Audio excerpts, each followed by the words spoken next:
Entonces, para todos ustedes les invito a abrir sus Biblias en el profeta Isaías. Y quiero dirigirme especialmente a todos aquellos amigos que nos acompañan esta mañana de manera presencial. Quizás usted ha venido por primera vez o por segunda vez.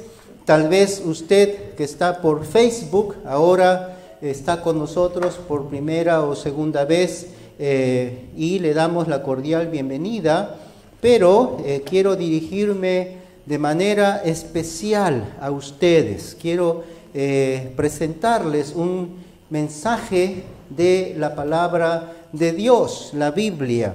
Pero antes de eso quiero explicarles algo básico, y es que la Biblia, que es un conjunto de libros, por eso se llama Biblia, porque la palabra Biblia en sí significa libros, ¿verdad?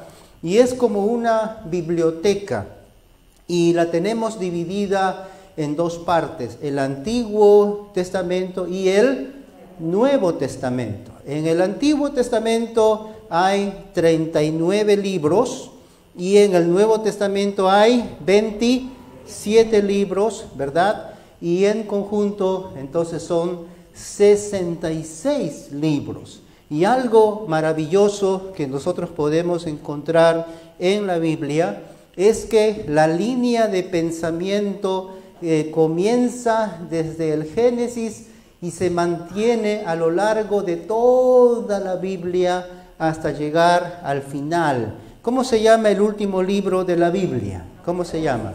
El Apocalipsis, ¿no? Y les invito a poder leer algún día el Apocalipsis. Entonces, algo interesante es que toda la Biblia, desde el Génesis hasta el final, todo tiene una línea de pensamiento, y algo súper maravilloso es que el personaje principal que domina toda esa escritura es alguien que se llama Jesucristo, ¿ya?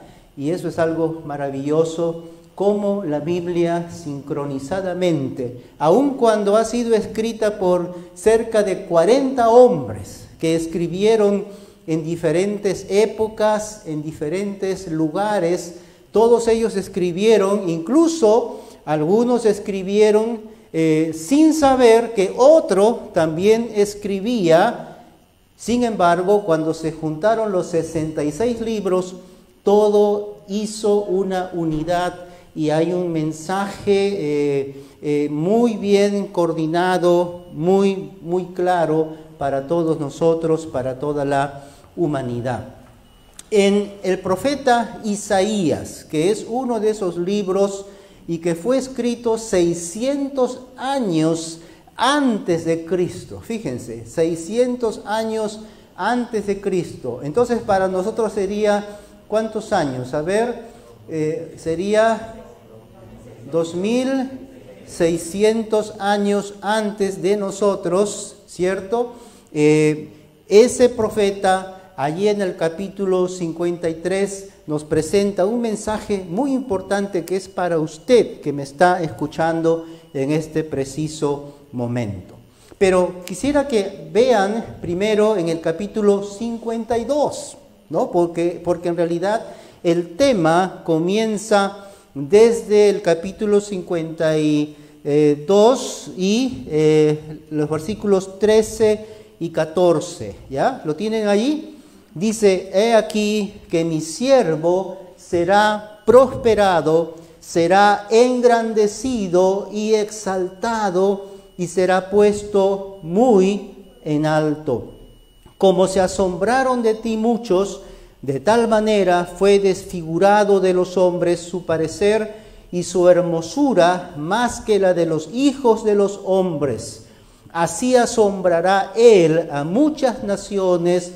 Los reyes cerrarán ante él la boca, porque verán lo que nunca les fue contado y entenderán lo que jamás habían oído. Más adelante vamos a hablar un poco más acerca de la identidad de este siervo aquí, el que se menciona. Pero antes quiero decirles que todo este tema acerca del siervo de Jehová, que también se le conoce aquí como el siervo sufriente, comienza desde el capítulo 49, ¿no? Si ustedes tuvieran tiempo más adelante de leer desde el capítulo 49 hasta el capítulo 55, van a notar que habla acerca de este siervo sufriente. Hay momentos cuando parece que se refiere a Israel, y no hay duda que se refiere a eso, pero el contexto general, el sentido del pasaje general desde el 49 hasta el 55, en realidad está hablando acerca de una persona, y nosotros creemos que se refiere al Salvador, se refiere al Mesías, ¿no? Dice en el versículo 15, así asombrará él a muchas naciones, los reyes cerrarán ante él la boca, porque verán lo que nunca les fue contado y entenderán lo que jamás habían oído. Es interesante y resaltante comprender que la historia de la humanidad, las fechas de la humanidad cambian desde el momento de la llegada de Jesucristo. Nosotros decimos ahora que estamos en el año 2021 y eso es después del nacimiento de Cristo, ¿cierto? Y antes de Jesucristo, ¿cómo decimos? ¿No? El año 80 antes de Cristo.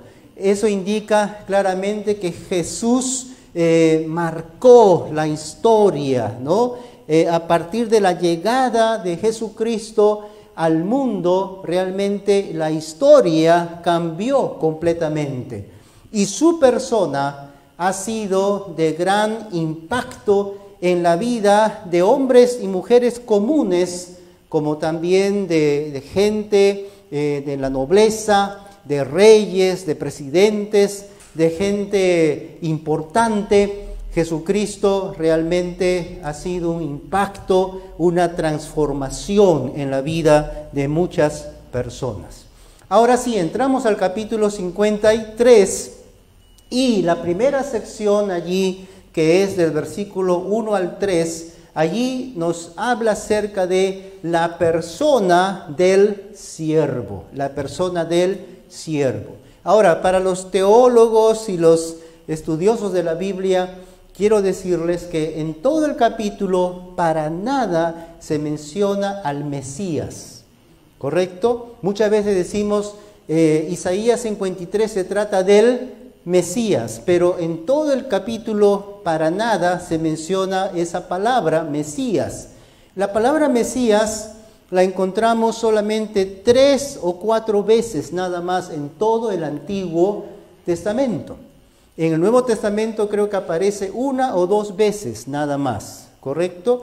Pero aquí, en el capítulo 53, realmente se trata acerca de el siervo de Jehová, el siervo del Señor, y como ya les dije, eso comenzó los últimos versículos del capítulo 52.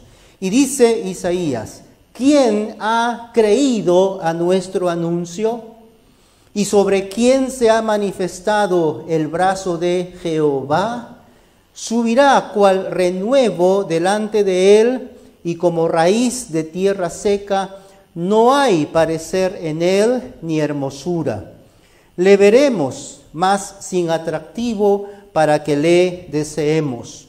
Despreciado y desechado entre los hombres, varón de dolores, experimentado en quebranto, y como que escondimos de él el rostro, fue menospreciado y no lo estimamos.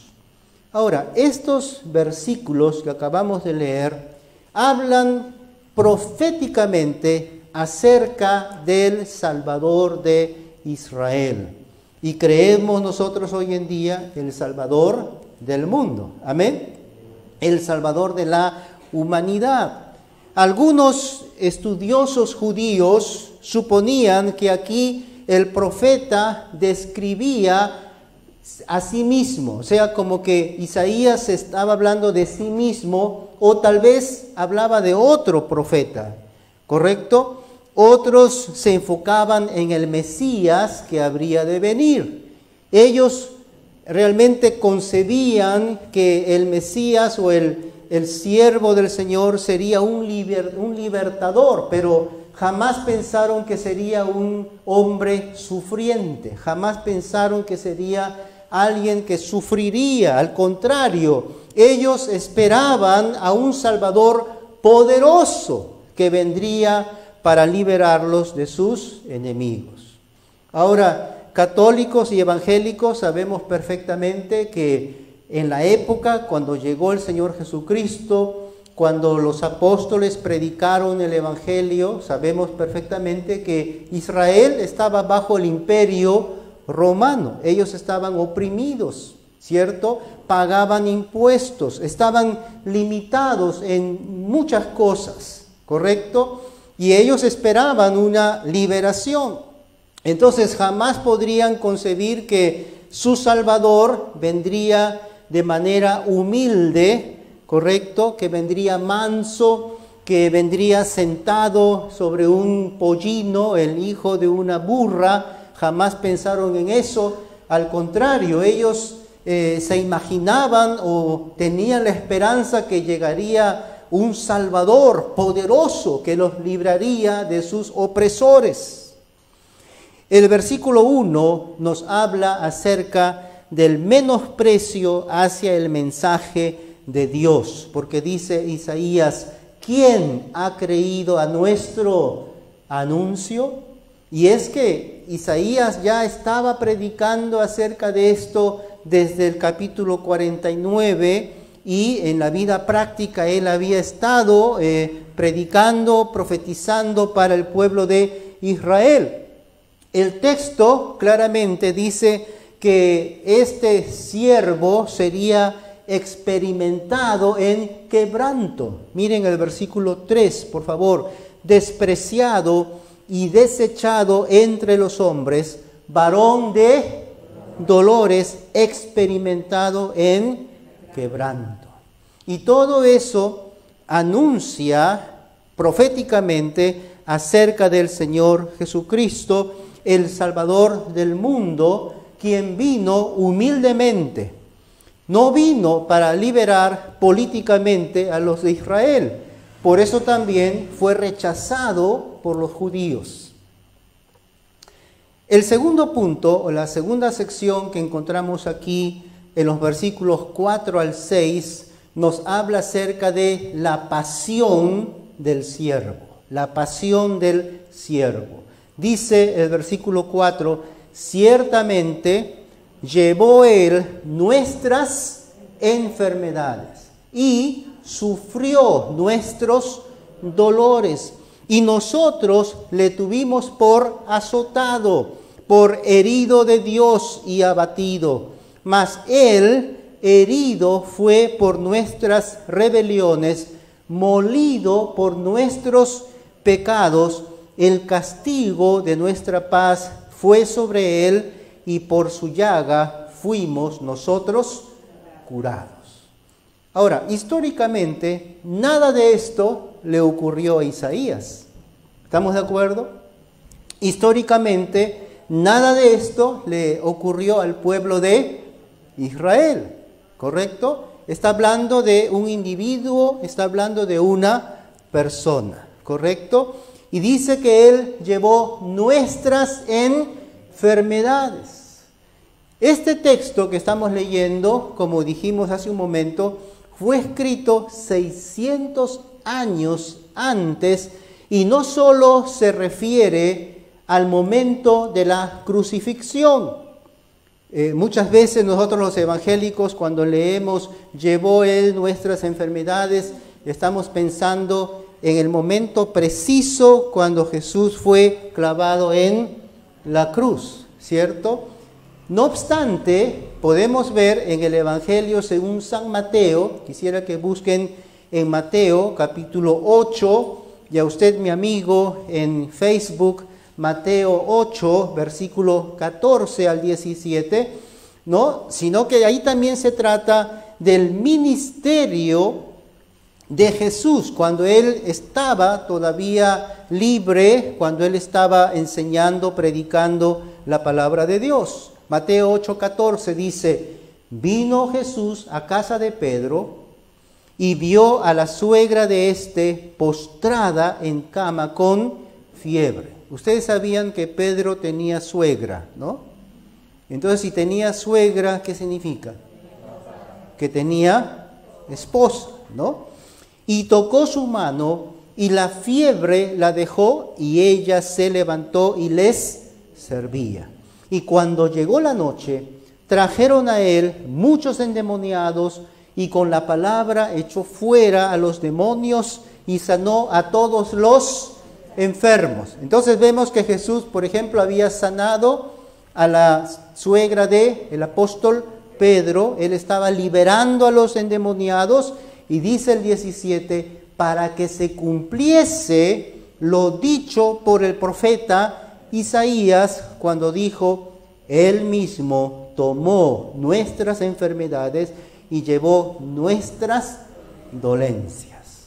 Entonces, no se refiere únicamente al preciso momento cuando Jesús estaba en la cruz, sino que incluso durante su ministerio, Él poderosamente, Él cargaba con nuestras enfermedades. Él estaba sanando a la gente, estaba liberando a los endemoniados. Los cristianos también creemos que eso se cumplió en la cruz, ¿verdad? De todas maneras, Él en la cruz, Él llevó nuestras enfermedades, llevó nuestros dolores, cuando Él fue crucificado en su lugar, en mi lugar, en nuestro lugar. Y eso es algo que nosotros debemos entender, y creemos nosotros que eso es el corazón del Evangelio, ¿cierto?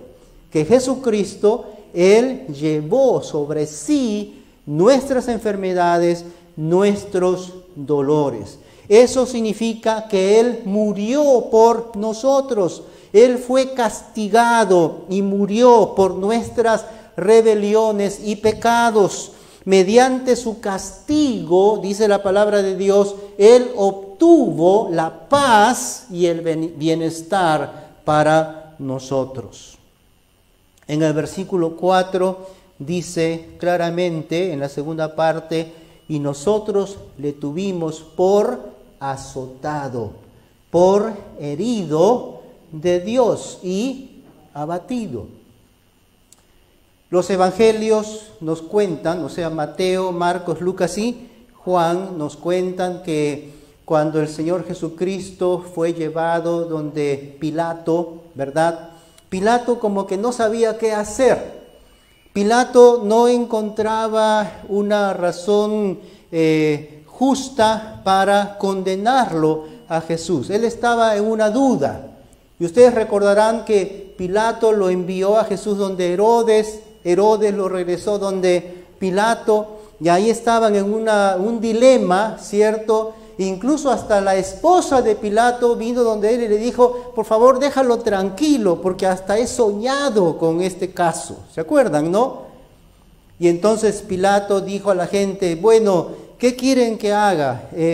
Porque en esa época se acostumbraba a liberar a un preso.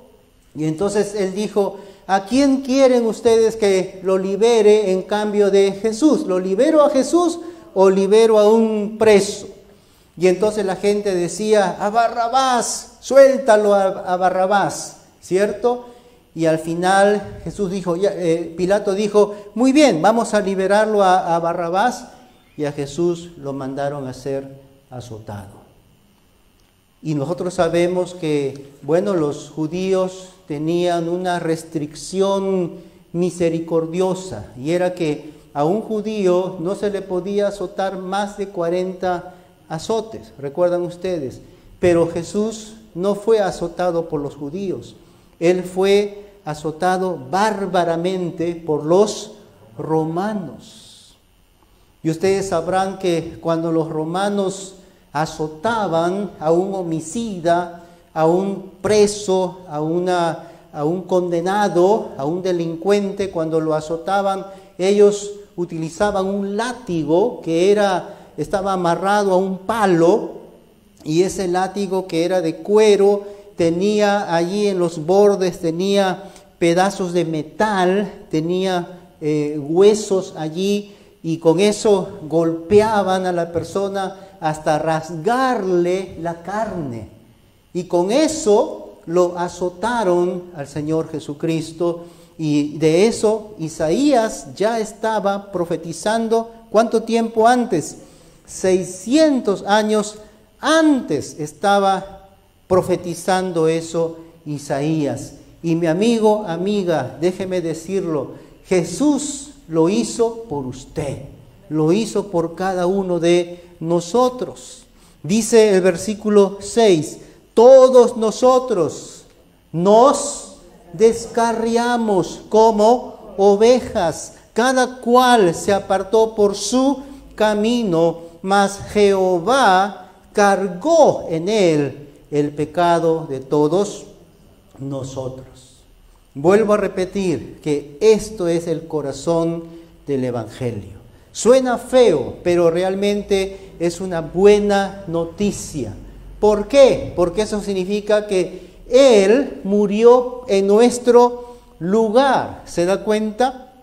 Dice que nos descarriamos como ovejas. Y es que a lo largo de la Biblia, muchas veces al pueblo de Dios, tanto a Israel como a la iglesia, se le ve como que fuese un rebaño, ¿se da cuenta? Y todo rebaño tiene un pastor, ¿verdad? Dice el texto aquí que Jehová cargó en él el pecado de todos nosotros. En una ocasión a un pastor llamado John MacArthur, en un programa de televisión allá en Estados Unidos, lo entrevistaron a él junto con un judío y un sacerdote católico, y la pregunta era, ¿quién mató a Jesús? Y entonces el sacerdote católico dijo, los judíos mataron a Jesús. El judío dijo, los romanos lo mataron a Jesús. Y entonces ahora el pastor John MacArthur iba a dar su respuesta. ¿Cuál fue la respuesta de John MacArthur? ¿Fueron los judíos o fueron los romanos? Y entonces John MacArthur dijo, Dios mató a su hijo. Dice el versículo claramente, mas Jehová cargó en él el pecado de todos nosotros. Quiere decir esto, entonces, que esto es algo que ya estaba planificado desde antes. El profeta Isaías ya lo había predicho, más de 600 antes ya lo había dicho. Quiere decir que cuando Jesús estaba clavado ahí en la cruz, Dios el Padre puso sobre él, cargó sobre él el pecado de todos nosotros, de toda la gente que vivía en esa época y de toda la gente que nacería después. Eso incluye a nosotros, incluye a los que están naciendo en este preciso momento. ¿Cuántos creen eso? Y todo lo hizo por amor a nosotros. Tú no te puedes imaginar cuánto te ama Dios. El Señor te ama desde el principio de tu concepción. Hasta me atrevería a decir, desde antes que fueses concebido, Dios ya te amaba. Hay un texto donde dice la palabra de Dios, eternamente te he amado, porque el Señor conoce todo. Incluso antes que naciéramos, Él ya sabía quién seríamos. El Señor te ama tanto y te lo demuestra de tantas maneras.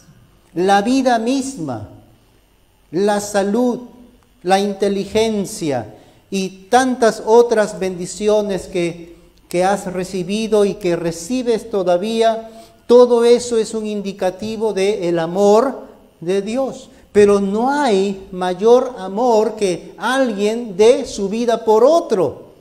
Y de acuerdo con la palabra de Dios, el Señor nos amó tanto a cada uno de nosotros. ¿Alguien sabe de memoria 1 de Juan 3:16? ¿Qué dice?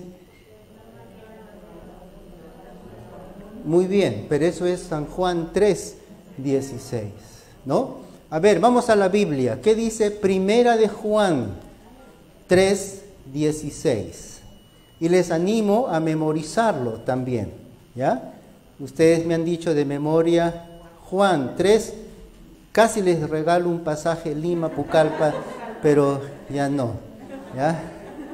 Se perdieron el pasaje, ¿ya? A ver, 1 de Juan 3:16. Y miren, se parece un poco a Juan 3:16, porque dice, dice, en esto hemos conocido el amor, en que Él, hablando de Jesús, en que Él puso su vida por nosotros. También nosotros debemos poner nuestras vidas por los hermanos. Qué interesante. Juan 3:16 dice, de tal manera amó Dios al mundo que ha dado a su Hijo unigénito, para que todo aquel que en Él cree no se pierda, sino que tenga vida eterna. 1 de Juan 3:16, mi amigo, mi amiga, a usted que está presente, en esto hemos conocido el amor, en que Él puso su vida por nosotros. Es verdad que Jesucristo fue enviado por el Padre para morir por nosotros en la cruz, pero también es verdad que Él vino voluntariamente. Él vino voluntariamente. Era un plan eterno que Dios ya lo tenía desde los inicios. Jesús vino voluntariamente y Él voluntariamente y por amor se fue a la cruz. No fue fácil para Él ir a la cruz. Incluso los evangelios nos cuentan que momentos antes de ser arrestado, Él arrodillado clamaba al Padre y decía, Padre, si fuera posible que pase de mí esta copa. Y la copa es el juicio de Dios. Pero no se haga mi voluntad, sino la tuya. Porque si Jesús sabía lo que iba a ocurrir, Él podría saber segundo tras segundo, milímetro tras milímetro, todo lo que Él iba a padecer hasta llegar a la cruz. ¿Me comprende? Y lo más terrible de todo sería el momento cuando Él iba a experimentar la separación entre Él y su Padre eterno. ¿Sabía usted que cuando murió Cristo en la cruz, Dios también murió? ¿Cómo así? Es que muerte en la Biblia significa separación. Hubo un momento cuando Jesús dijo, Padre, Padre, ¿por qué me has desamparado? Es decir, Jesús en ese momento por segundos, creo, experimentó el alejamiento del Padre. Y es que había tanto pecado, tanta maldad, tanta podredumbre había sobre Jesucristo cuando Él estaba en el Calvario, que Dios no pudo ver a su Hijo. No pudo ver tanto pecado. Y como Dios es santo, Él rechazó a su Hijo. Por eso decimos, fue la muerte de Cristo, pero también fue la muerte de Dios. ¿Lo comprende? Y eso Dios lo hizo por usted y por mí.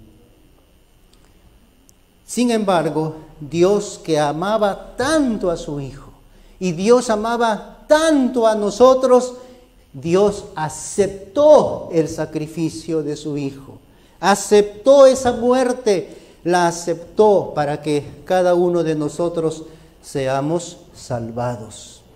Por eso dice, mas Jehová cargó en él el pecado de todos nosotros. Quiere decir que el Padre Dios cargó sobre Jesús su Hijo nuestro pecado, pero ¿saben algo? Él cargó sobre nosotros la justicia de su Hijo.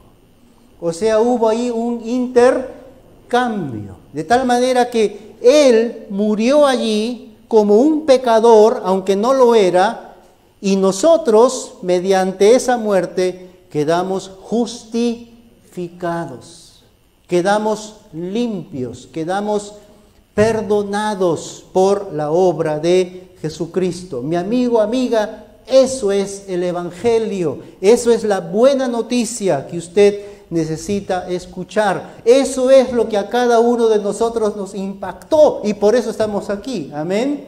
Agradecidos por lo que Cristo hizo por nosotros. No estamos aquí porque, Dios me bendijo y me compré mi carro, Dios me bendijo y me pude comprar mi casa, Dios me bendijo y tengo mi esposa y 3 hijos. Está bien, todo eso es bendición de Dios, pero ¿por qué adoramos y alabamos a Cristo?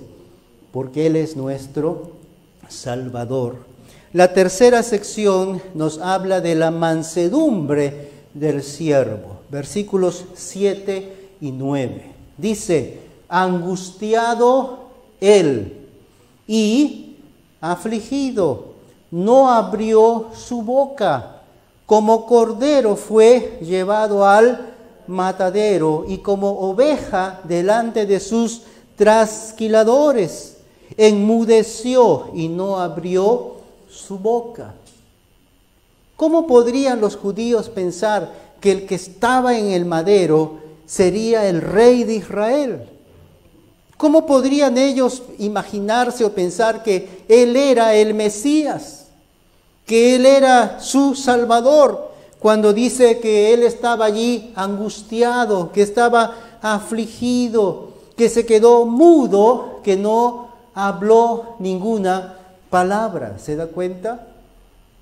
Y es que ellos añoraban, ellos esperaban que llegara un libertador todopoderoso. Dice el versículo 8, por cárcel y por juicio fue quitado, y su generación, ¿quién la contará? Porque fue cortado de la tierra de los vivientes, y por la rebelión de mi pueblo fue herido. Con estas palabras, el profeta da a entender tanto la violencia de su muerte como la injusticia de su condenación y lo prematuro de su partida en la flor de la vida. Dice el versículo 8 al final, porque fue cortado de la tierra de los vivientes. ¿A qué edad murió el Señor Jesucristo? ¿Qué edad tenía? 33 años. Él estaba en la flor de la vida, ¿no? Bueno, algunos de nosotros ya somos de la tercera edad, ¿verdad? ¿Hay alguno de la cuarta? No hay ninguno, ¿no? Y cuando hablamos de alguien que tiene 30, 35, jovencito decimos. Y es que en verdad Jesús era muy joven. Y el profeta ya había dicho, fue cortado de la tierra de los vivientes. O sea, Él fue quitado injustamente. Aunque sabemos que Dios estaba detrás de todo, pero Él fue quitado injustamente. Le quitaron la vida cuando Él era muy joven. Dice Isaías que el siervo no abrió su boca. Y justamente Mateo, en el capítulo 27 de su Evangelio, él nos relata que cuando lo interrogaban a Jesús, Él no quiso responder ni una sola palabra. O sea, que todo lo que estamos leyendo aquí se cumplió al pie de la letra. Versículo 9, y se dispuso con los impíos su sepultura, mas con los ricos fue en su muerte, aunque nunca hizo maldad ni hubo engaño en su boca. O sea, él debía ser sepultado con los impíos, pero fue sepultado con los ricos. Los soldados romanos, ellos tendrían que haberlo sepultado ahí con los malvados porque creían que Jesús era un delincuente, ¿verdad? Pero finalmente sabemos que él fue sepultado en la tumba de un hombre acomodado, de un hombre adinerado, que era miembro honorable del Sanedrín, y él se llamaba José de Arimatea. Qué maravilloso cómo la palabra de Dios se cumplió. Y finalmente vemos la recompensa del siervo. Versículos 10 al 12. Dice, con todo eso, Jehová quiso quebrantarlo, sujetándolo a padecimiento, cuando haya puesto su vida en expiación por el pecado, verá linaje, vivirá por largos días, y la voluntad de Jehová será en su mano prosperada. Dice que verá linaje. Miren el linaje de Cristo, ¿no? ¿Cuántas personas, muchos ya han partido de este mundo, pero desde el primer año del cristianismo, y creo yo, todos aquellos que creyeron en el Mesías antes de venir, todos ellos son el linaje de Dios, son o somos la familia de Dios. Usted también puede ser parte de la familia de Dios, pero usted necesita creer de todo corazón en Jesucristo. Usted necesita aceptar su sacrificio, su muerte, lo que Él hizo en la cruz por nosotros. Dice, verá linaje y vivirá por largos días. Dice la palabra de Dios que Jesús ascendió a los cielos y ahora está sentado, ¿dónde? A la diestra del Padre. Y la voluntad de Jehová será en su mano prosperada. Verá el fruto de la aflicción de su alma y quedará satisfecho por su conocimiento. Justificará mi siervo justo a muchos y llevará las iniquidades de ellos. Eso habla de la justificación. Si usted cree de todo corazón en Jesucristo, aceptando su sacrificio, aceptando su muerte, aceptándolo a Él, recibiéndolo a Él. Mi amigo, amiga, no se trata de seguir una religión, no se trata de aceptar la religión. El mensaje del Evangelio es la buena noticia de que mediante Jesucristo, usted y yo podemos ser salvos. Si morimos, si tenemos que dejar este mundo, este planeta, con Cristo tenemos asegurado que vamos a la presencia de Dios. Versículo 12 dice, por tanto, yo le daré parte con los grandes y con los fuertes repartirá despojos, o sea, botín. Es como un rey triunfante que ha ganado una guerra y que ahora está repartiendo el botín. ¿Se da cuenta? Por cuanto derramó su vida hasta la muerte, y fue contado con los pecadores, habiendo él llevado el pecado de muchos y orado por los transgresores. ¿Recuerda usted esas hermosas palabras de Jesús cuando estaba en la cruz? Dice que los soldados se jugaban su ropa. Estaban ahí sorteándose para quedarse con la ropa de Jesús.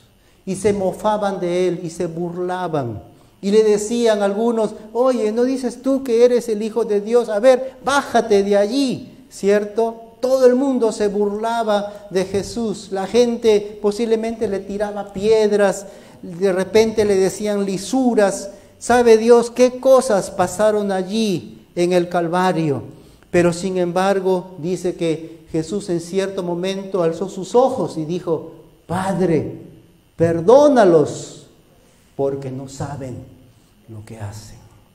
Y el profeta había dicho, orado por los transgresores. Y hoy en día, según el libro de Hebreos, Él está ante la presencia de Dios y dice la Biblia que Él y solo Él intercede por nosotros. Amén. Tenemos esa bendición, esa verdad de la Biblia. Mi amigo, amiga, Cristo Jesús ahora está en la presencia de Dios y Él ruega al Padre. Y Él le pide a usted para que usted venga a Él, para que usted venga a Cristo. Quisiera invitar a todos, incluso los que están en Facebook, quisiera invitarles a cerrar por un momentito sus ojos, incline su cabeza y acérquese a Dios. Y dígale así: Padre Celestial, en esta mañana comprendo que soy un pecador, una pecadora. Comprendo que tu Hijo, el Señor Jesucristo, vino a este mundo voluntariamente. Y allí en esa cruz, Él tomó mi lugar. Él no tenía por qué morir en esa cruz, pero Él murió por mí. Él tomó mi lugar. Tú lo castigaste a Él en mi lugar. Él cargó con mis maldades. Él cargó con mis pecados. Y ahora, Señor, reconozco que estoy perdido, perdida. Estoy condenado eternamente. Pero ahora entiendo que Jesús es mi Salvador, el siervo sufriente. Él es el Mesías, el Salvador, el Redentor de este mundo, el Redentor de mi vida. Y en esta mañana, Señor, por la fe, yo creo en Él de todo corazón y le acepto en mi vida. Yo creo en su sacrificio. Yo acepto lo que Jesús hizo en mi lugar en la cruz y le recibo como mi Salvador. Recibo el Espíritu de Dios y de ahora en adelante yo soy un creyente. Yo soy un hijo tuyo, soy una hija tuya, Señor. Gracias por salvarme. Gracias por perdonarme. Gracias por darme la esperanza de la vida eterna. Y ayúdame a serte fiel. Ayúdame a serte leal a ti y a la familia de Dios. Ayúdame, Señor, para yo poder compartir mi fe con mis familiares, con mis amigos. Yo quiero ser de hoy en adelante un mensajero de tu mensaje, de tu palabra. Gracias, Señor. En el nombre de Cristo te lo pido y te agradezco. Amén.